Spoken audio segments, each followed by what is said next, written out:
Good morning, and please stand now and join me for our responsive call to worship.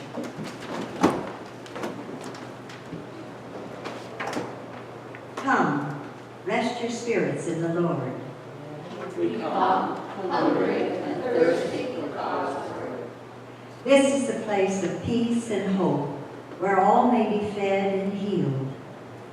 Bring us to the time of healing. Come, place your trust in God, who is always near you.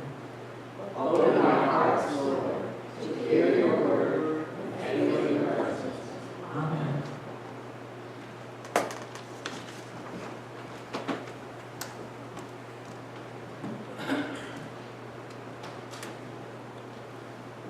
Good morning. I am George. Let us do our opening prayer. Lord, we come into your presence this morning with the busy schedules of summertime activities crowding our lives. Our souls need to be fed, and yet we seem powerless to find nurture and feeding that will sustain us. Open our ears, our eyes, and our hearts this day to hear your words of hope and healing for us. We ask this in Jesus' name. Amen.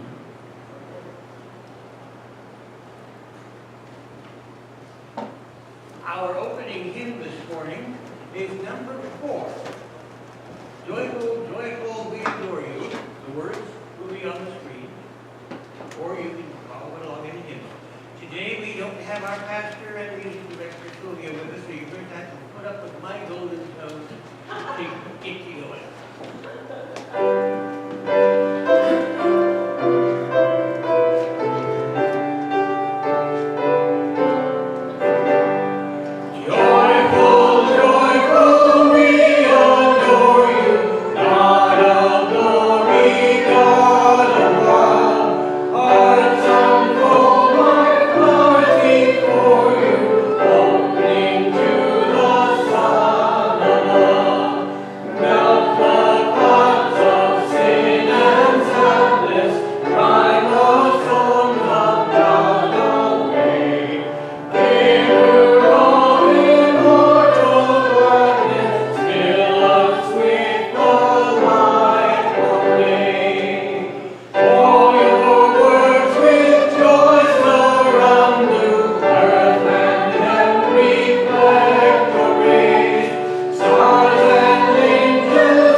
was 8 hours too Unusual this morning. It was okay. We were traumatized. Yes, she's a musician. So, we're all being our late. Good morning. So we'll see how that all goes. My daughter and I. Oh, there you go. Oh, okay. We're trying to act pretend. All right, fabulous. So glad to see you.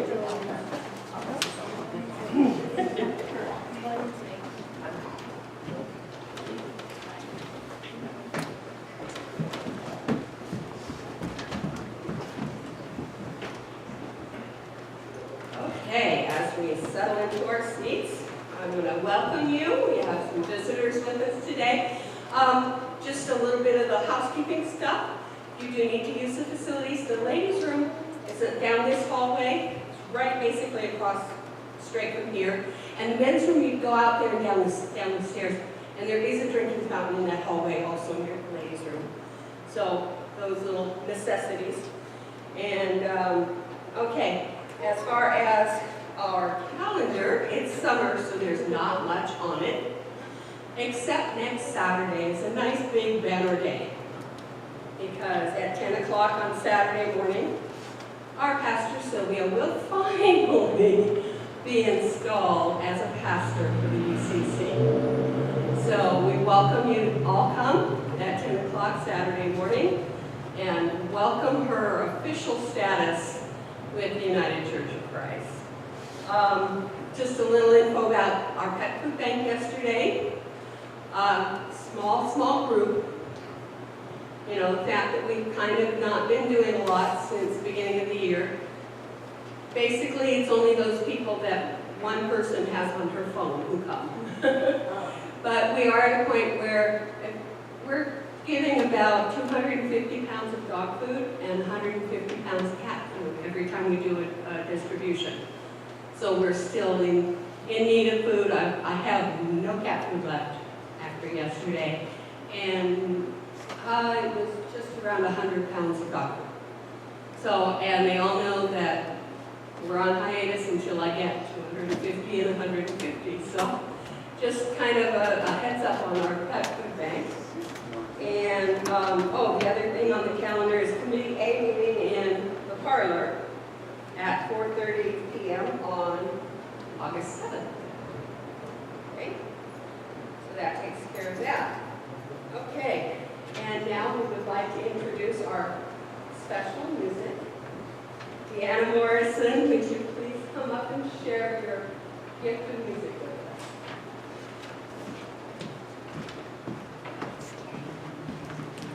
Good morning, church.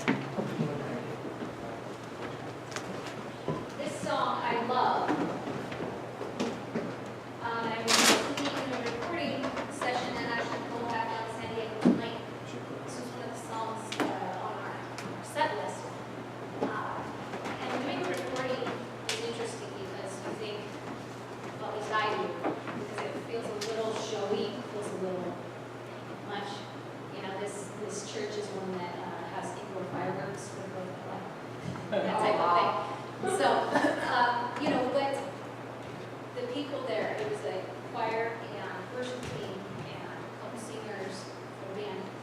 And just as it was getting longer and longer, I'm like, we're talking now. But as we kind of settled into what we were doing, there was a moment where my stand partner and I just kind of smiled at each other because we could really feel that the Lord was using this time as He chose. It was a real blessing. This is called When We Come. The words are up on the screen, not in any particular order, but I'm sure you will find where we are in the song.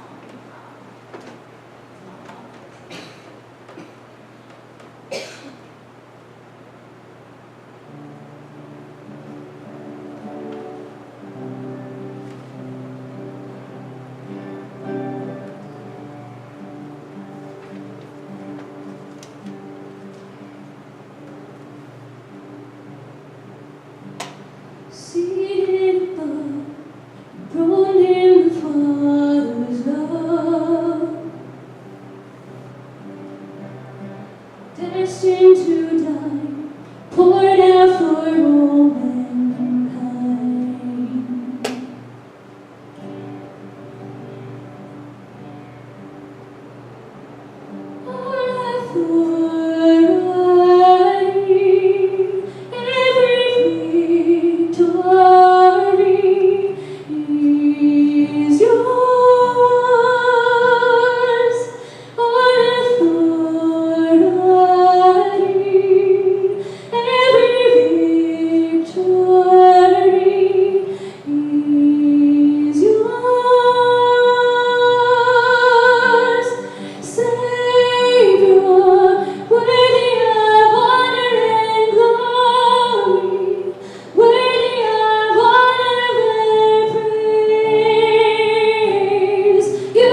chorus. Let's try it together. Power in hand, speaking the Father's plan, sending a song, light in this broken land. All authority, every victory is yours. All authority, every victory is yours.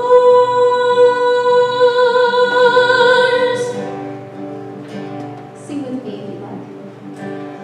Savior, worthy of honor and glory, worthy of honor and praise, you overcame. Jesus, awesome and powerful forever, awesome and great is your name. You overcame.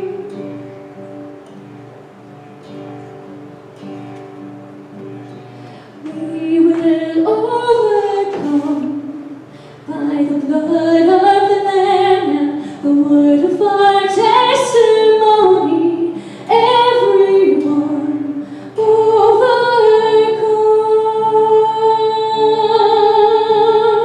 We will overcome by the blood of the Lamb and the word of our testimony. Everyone overcome.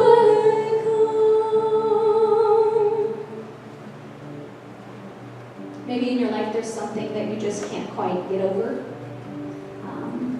And this song is about really letting God do that for us. Because there are things we can't do on our own at all.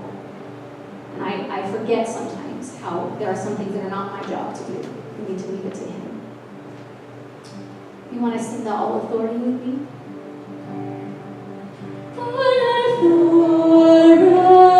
authority, every victory is yours. All authority, every victory is yours. We will overcome by the blood of the Lamb and the word of our testimony. Everyone overcome.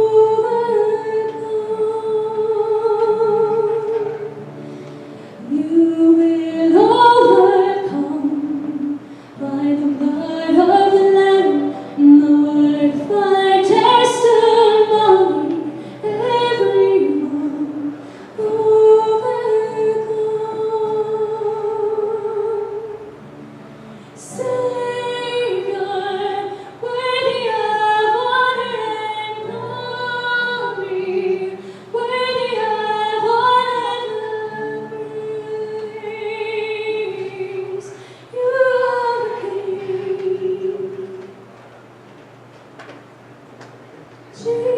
Jesus, awesome and powerful forever, awesome and great is your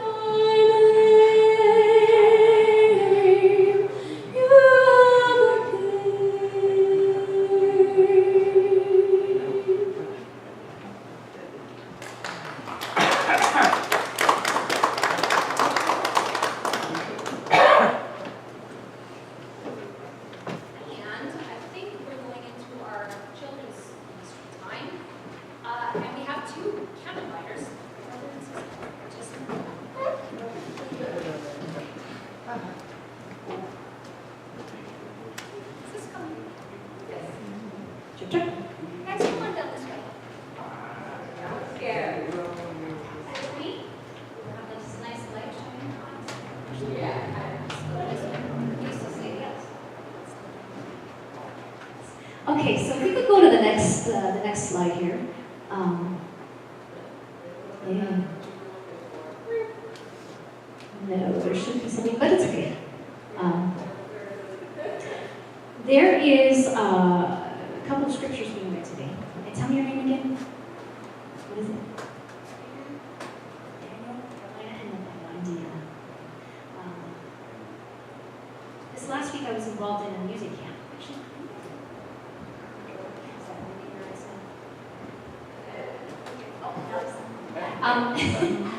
involved in a music camp this last week that talked about the story of Esther. It's a really inspiring story, and it's actually kind of a time where a lady had to take a huge step of faith, knowing that her life was in danger if she did this, knowing that it was a big risk, and she was basically telling her secret to this entire kingdom. But that's the end of the story, where she saves the people of God by saying who she is. There are a couple characters in our reading today. We have Elisha, we have Jesus and his disciples, and we have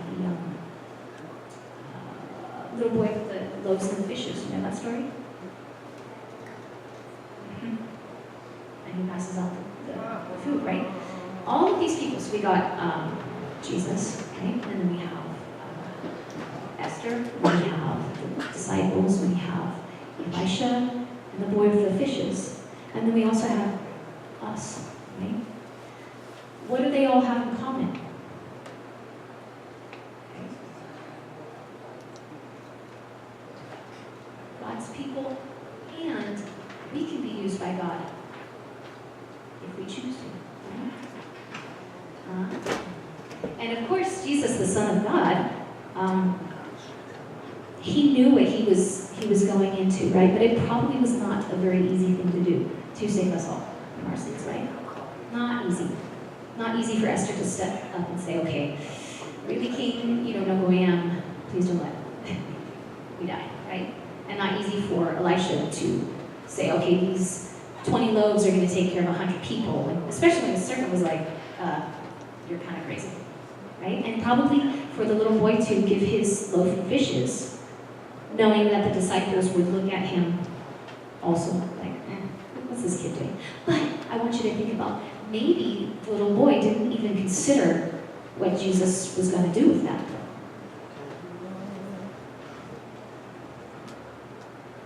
Right? Right. Maybe he just heard a need and then offered what he had. Right? Maybe he knew what the right thing to do was, whether it was crazy or not, right? So we're going to try something all together here. Repeat after me. Stand up for what is right. Good. This is one of our songs. From Malice and Palace. Queen Esther, her guardian Mordecai, is being told to bow to the king, and he's like, no, I can't bow to you. You're not God. I can't bow to your servants.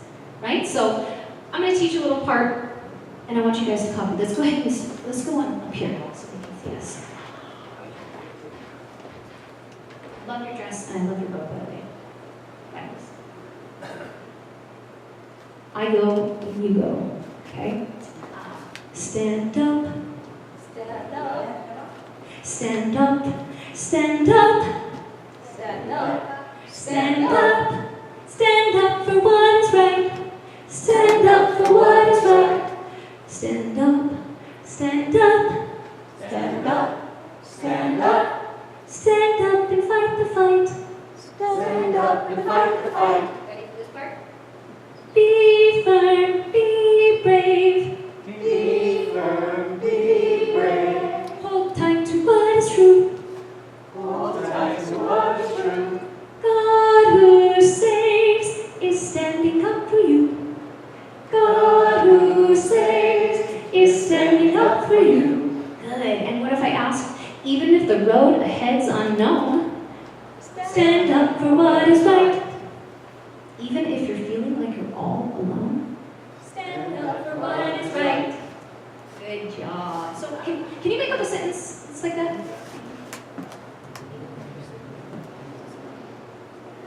Yeah. Okay. want to sleep, stand up for what is right. Even if you're hungry and you want to eat a snack, stand up for what is right. Good job.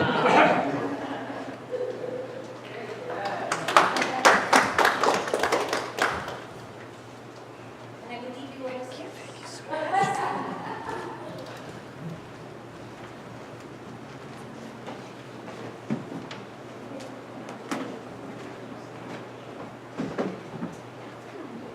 Thank you so much, Leanne. That was lovely.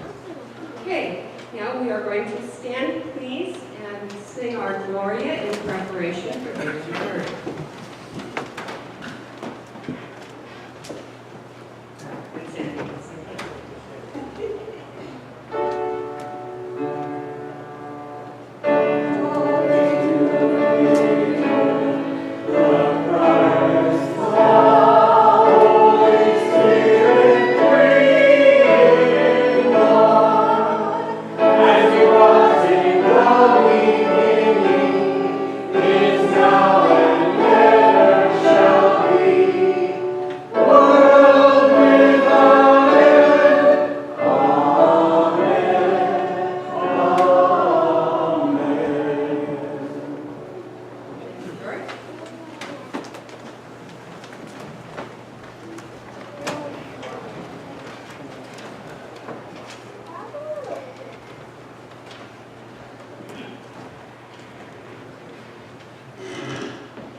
Today's reading is from the second book of Kings, chapter 4, verses 42 to 44. A man came from Baal Shalisha, bringing food from the first fruits to the man of God, 20 loaves of barley and fresh ears of grain in his sack. Elisha said, "Give it to the people and let them eat." But his servant said, "How can I set this before 100 people?" So he repeated, "Give it to the people and let them eat. For thus says the Lord, they shall eat and have some left." He set it before them, they ate and had some left, according to the word of the Lord.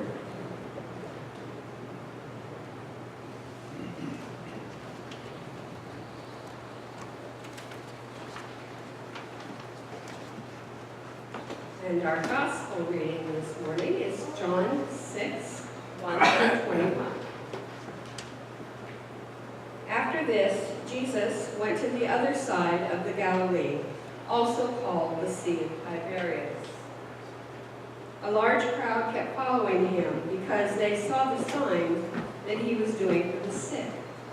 Jesus went up the mountain and sat down there with his disciples. Now the Passover, the festival of the Jews, was near. When he looked up and saw a large crowd coming toward him, Jesus said to Philip, "Where are we to buy bread for these people to eat?" He said this to test him, for he himself knew what he was going to do. Philip answered him, 6 months' wages would not buy enough bread for each of them to get a little. One of his disciples, Andrew, Simon Peter's brother, said to him, "There is a boy here who has 5 barley loaves and 2 fish. But what are they among so many people?" Jesus said, "Make the people sit down." Now there was a great deal of grass in the place, so they sat down, about 5,000 in all. Then Jesus took the loaves, and when he had given thanks, he distributed them to those who were seated. So also the fish, as much as they wanted. When they were satisfied, he told his disciples, "Gather up the fragments left over, so that nothing may be lost." So they gathered them up, and from the fragments of the 5 barley loaves left by those who had eaten, they filled 12 baskets. When the people saw the sign that he had done, they began to say, "This is indeed the prophet who has come into the world."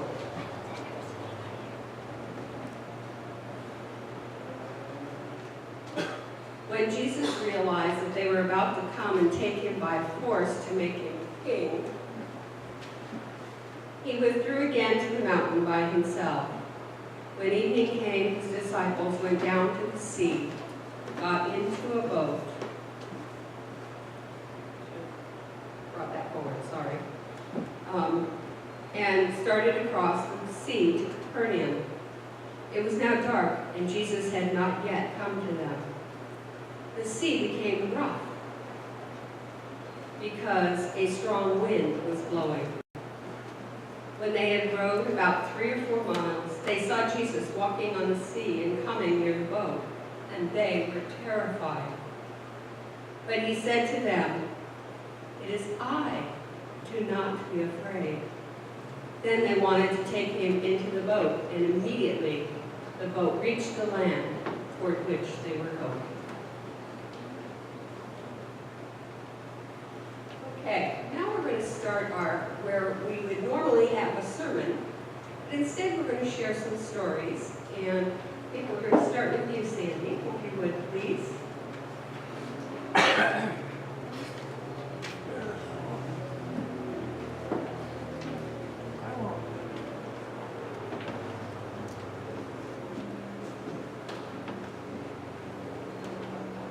So the first thing Sylvia said to me was, if you are going to do this, you need to make sure that you don't talk more than 5 or 6 minutes.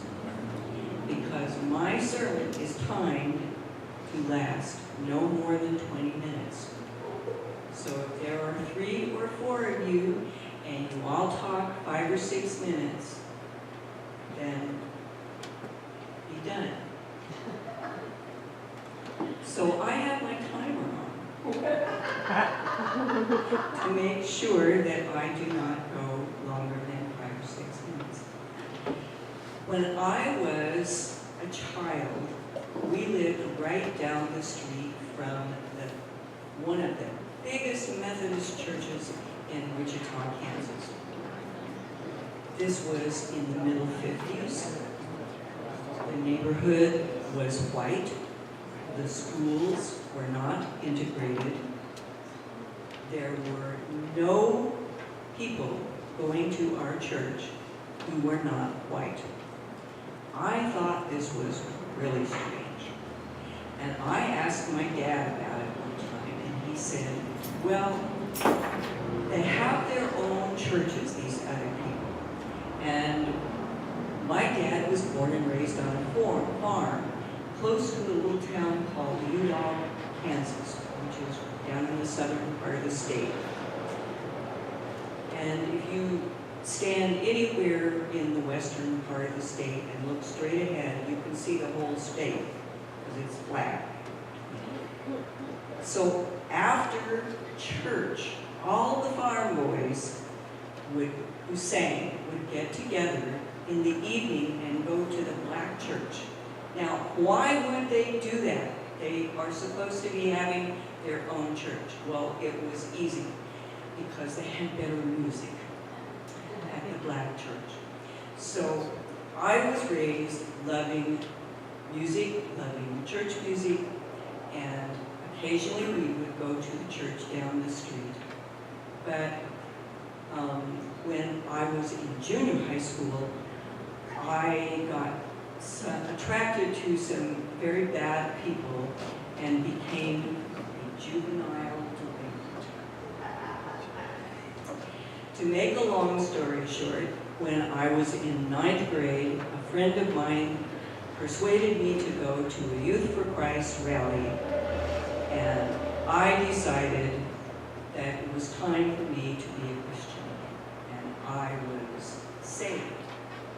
Now, that meant that you had to do certain things because you were now a Christian. It meant that you had to walk a certain way, talk a certain way, not go to certain places, pray a certain way, dress a certain way. And after a while, I lost that faith. When I was in high school, and I went off my other way.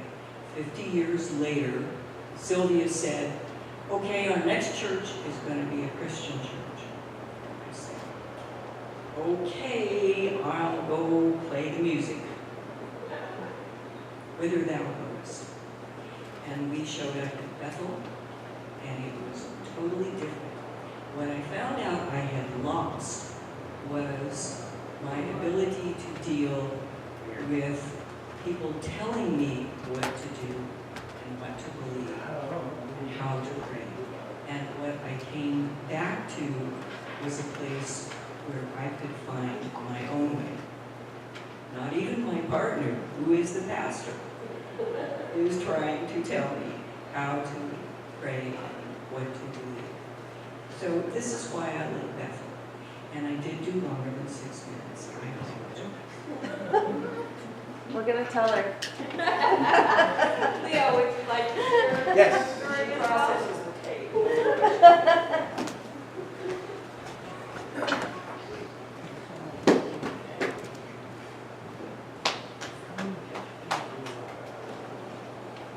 Well, hi there, everyone. Everyone staying cool? Brian's good? I'm gonna get them some fans because I don't think people saw the fans. I don't want to interrupt you. Please, by all means.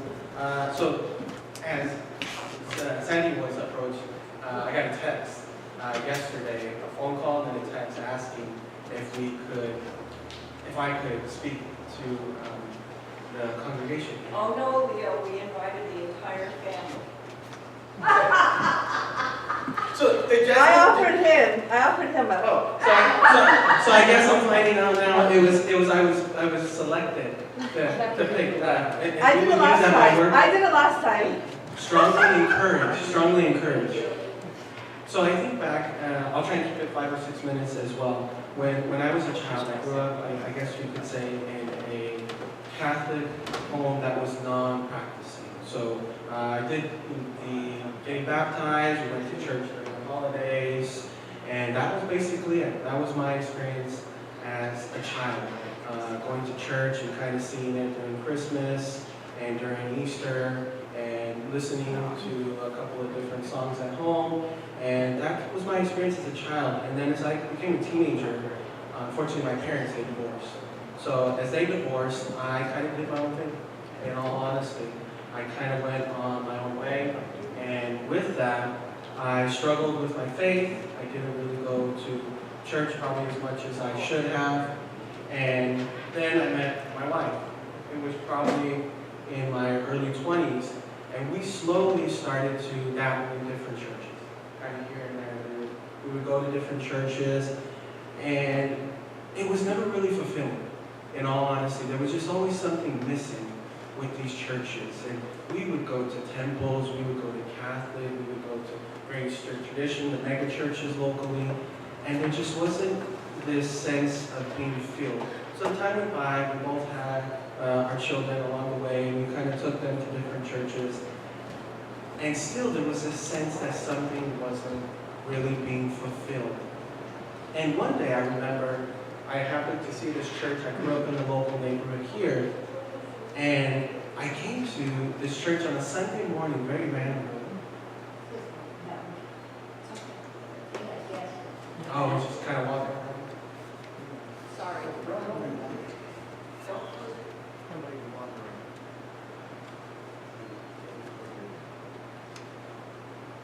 So on a random Sunday, we were home and we had skipped one of our mega churches, which was out in Riverside. And I thought to myself, I'm gonna just drop in. So I was actually the first one to come to this church. And I remember coming here and the sense of how welcoming it was. And it was just like nothing I've ever experienced in my entire life. It really wasn't. We had been to so many different churches, encountered so many different types of people. But when I came here, I had always told myself, I'm never going to be a part of a small church. I'm never going to be that person in a small church. But coming here was really one of the most awe-inspiring things that I brought my wife, obviously the kids, and now it's been a year, and there's just been something about it that keeps us coming back. I can't say enough about it. So that's been my journey along the way.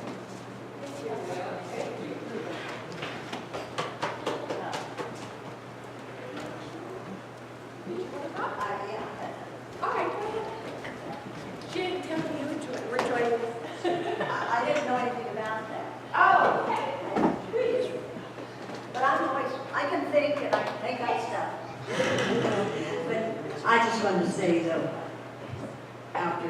speaking, to see those children and all, it gives so much good for all of us. And I have friends who have come, and they come and then they see this big church, and they say, and fewer people nowadays, and they say, well, I can't take care of a big church like that. But that's not the point, you know. We have our church building. This church building's been here for way, way long. And a lot of people are small groups, and they're trying to get a building or something. So anyway, I don't see why that's such a big thing to people. It's how you are and the people here. But also, but I can't, okay. The other thing that made me think when I'm hearing the stories is that, because I've been here for you people forever, I've got to have been here 40 years now. I've seen this church. When I first came in, I had been very busy at my previous church with several small children, you know, and I just said, when I get to, we moved here, and I thought, okay, I want to go to church, but I'm too tired. So the first thing I did was I told the minister, I'm not taking care of the Sunday school, I'm not doing anything, I just want to come to church. And I did. And it was filled, not the upstairs did, but the downstairs was filled. And again, it was there might have been a sprinkling, a few other kinds of people, but mostly, you know, the mainline, white, kind of Caucasian, and mostly getting older, I think, at that point, a few families. But I've seen it, I've been here, and I've seen the times change. I've seen the older people, you know, go away to homes and leave us, and I've seen their families move somewhere else, and we're just not where they need to be anymore. And so I've seen this happen. And I've seen ministers come and go, and the congregations change. But when I first came in here, I had been raised in like a congregational church that became a UCC when I was young. And when I went to other churches, it was that feeling that nobody tells me what I have to do and what my rules are here. I just can come and feel free to be myself. And so I've seen that even more over the years as the congregation changes and so on. I have a little story that I think the church in itself has changed over the years. Talking to Sandy, I mean, the church has changed. It's forever changing. That's why our motto is God is still speaking for the UCC church. It's not just stuff. It's what we are that evolves. I had a wonderful, wonderful grandmother growing up, Granny.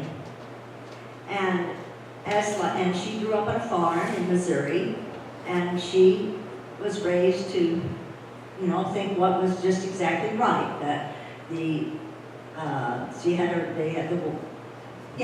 a farm, they took care of themselves, they had workers, and if they were black or whatever, they had their own church. These things were all supposed to be very separate. And that's the way it was supposed to be.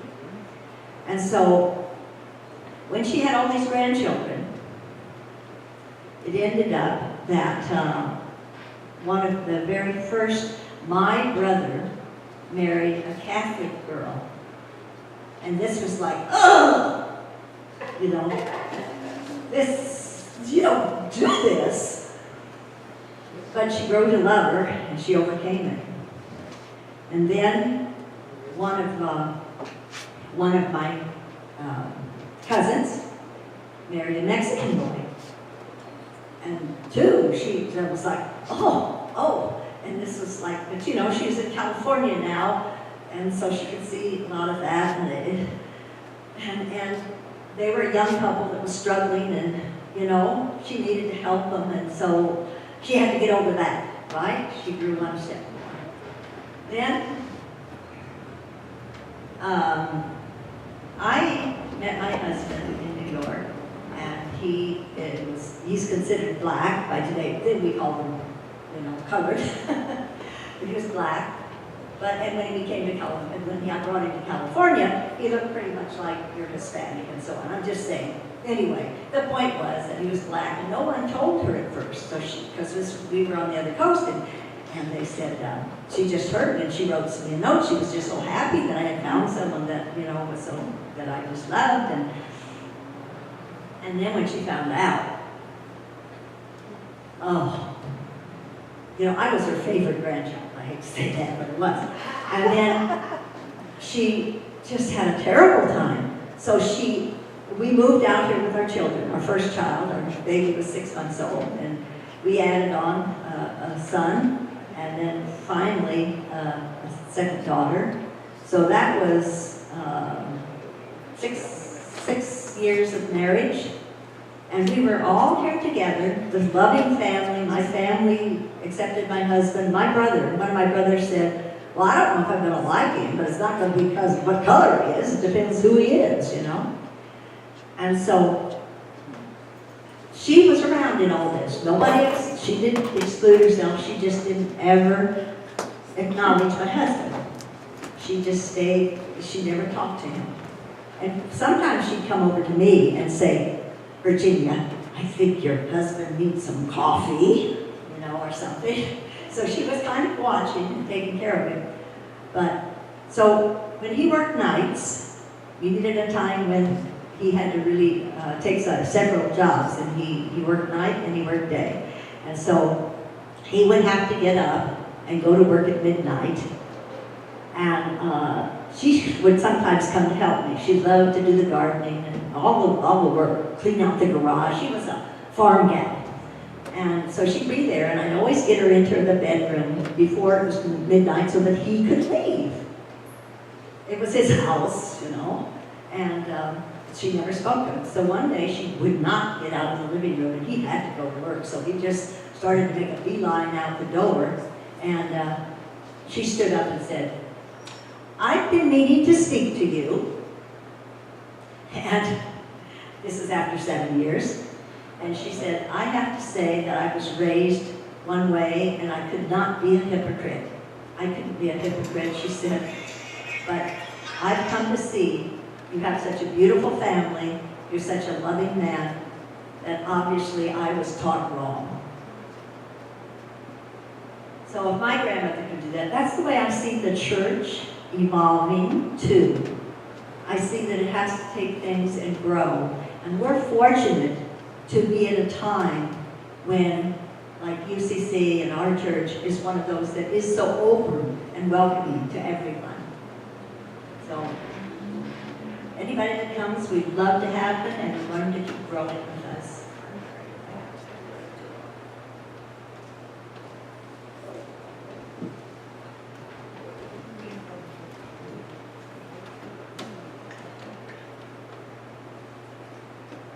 Thank you, Virginia. I've heard that story before, and it always touches my heart, because it's like, we can all learn, we can all change, and open our hearts. When I look out here at all of you, and we don't have Mardo here today, because he's in Colombia. He's a Colombian naturalized American citizen now. He's down in Colombia right now. When I look at all of you, I see such a beautiful rainbow, because there are those of us that are lily white, and yet we also have a whole lot of color. I love to see that. And when I came to this church in 1987, a long time ago, my youngest was 7. My oldest was 9 at the time. We walked in the door, and it happened to be Palm Sunday. We walked in the door for the first time ever, and I don't even know who it was, but some lady came and said, "Oh, hi, come on, kids." And she took my sons. I disappeared. And so my husband and I looked at each other and went, okay, and we came in and sat down. And then as the service began, we realized, okay, that's what happened to my children. They came in with the procession with the palms. Their first time ever walking in the doors of this church, and they were folded right in with all the other Sunday school kids to carry the palms and proceed around this beautiful sanctuary. And you bet, the next Sunday it was my kids saying, "Can we go back to that church, Mom? Can we go back to that church?" And that happened every week for quite a long time because my kids loved coming to this church. They both are now grown. The 9-year-old is now 40, and the 7-year-old is 37. But you know, they love this church still because the youngest got married here when he married 10 years ago. And this has been my home. When my mother passed away, these people loved me. Loved me right through the grief. When my husband was killed, as soon as we found out he passed, my call was to my church. And immediately prayers started for me and my family in our loss. And we held his ceremony here too, his memorial. And then when my father passed, his memorial was here as well. And I hope that sometime in the, please Lord, far future, my memorial may be here too, where my children have always felt. So, those are our stories. I hope you enjoyed hearing from us about all of our beautiful things. Wayne, would you like to come up and lead our song as our responding hymn?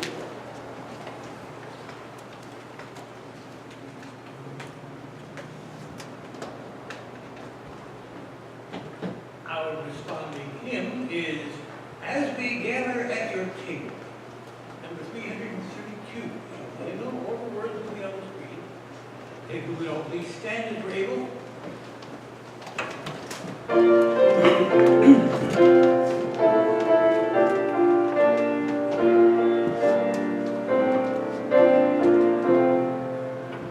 As we gather at your table, as we listen to your word, help us know by your presence, let our hearts and minds be stirred. Nourish us with spirit story, till we claim it as our own. Teach us through this holy banquet how to make love's victory known.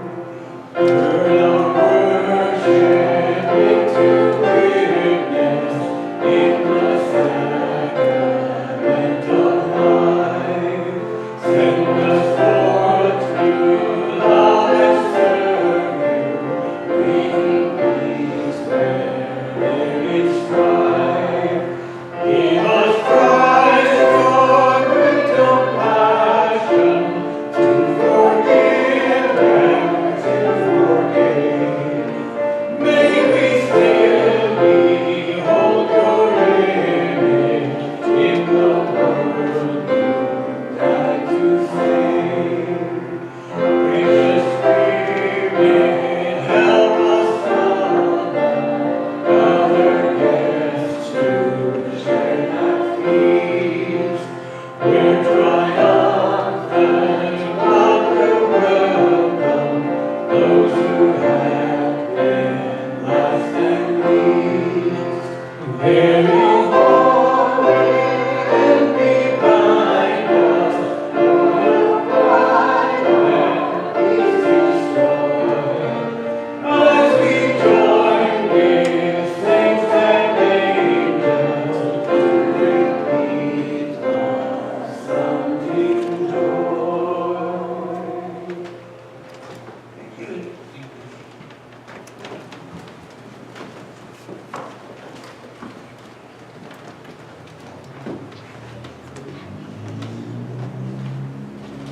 Good morning. Nice to see you all here today. There are people in need whom we encounter each day. How shall we care for them? Their need is so great. What gifts do you bring? We have so little, our energy, our love, our willingness to serve.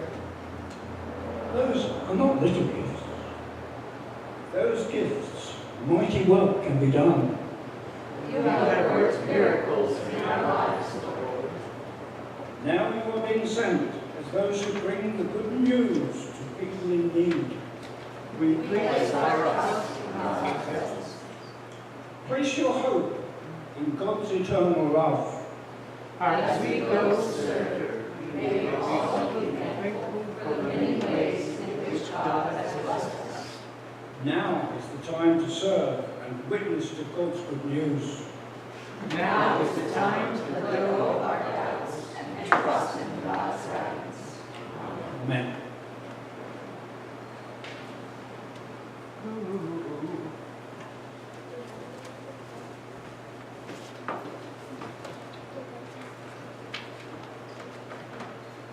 So now we come to our portion where we voice our joys and our concerns and ask for shared prayer among our congregation. Together, let's please say the Lord's Prayer.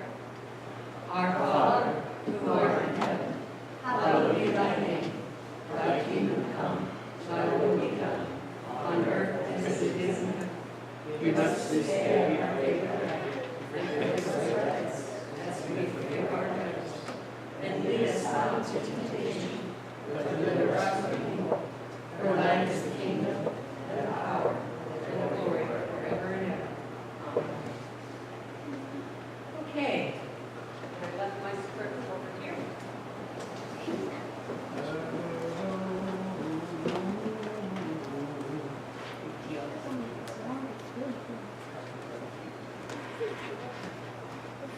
Sylvia told me I could do this with my own words if I wish to, or use hers, and I liked hers, so I'm using hers. Jesus said, I came that they may have life and have it abundantly.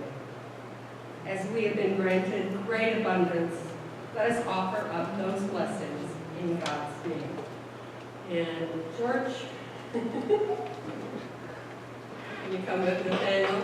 And we have two different collection plates. The one with the red bandana, the white bucket with the red bandana, is our children's offerings, and that offering gets split between our pet food bank and our Fifth Friday ministry, where we provide desserts for the homeless on the Fifth Friday of every month.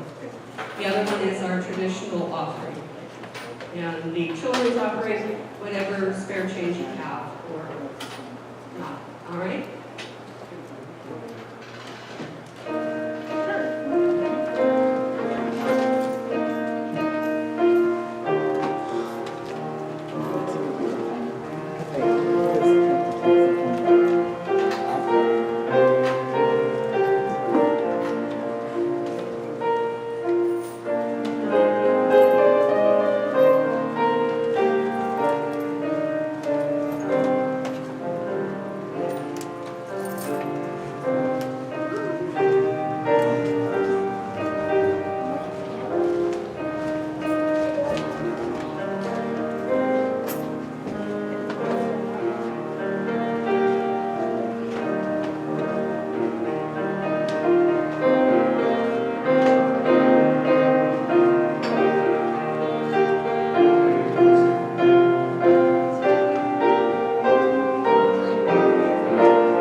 Dave will lead us in our singing intermission.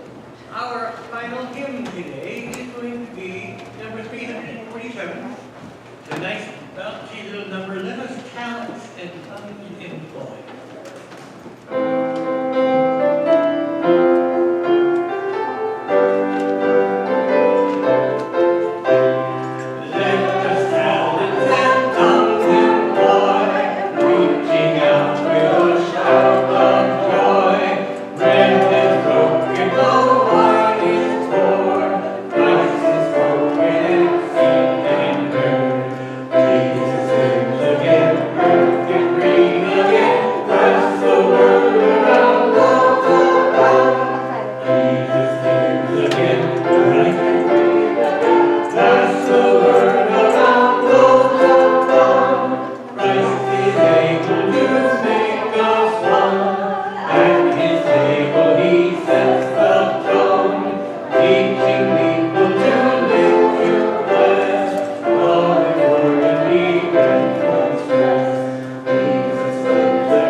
May you know the riches and fullness of God's grace.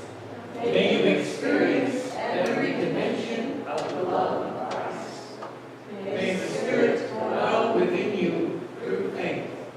To the Holy One, whose power works within us to accomplish more than we can ask, or to imagine or comprehend, be glory forever and ever.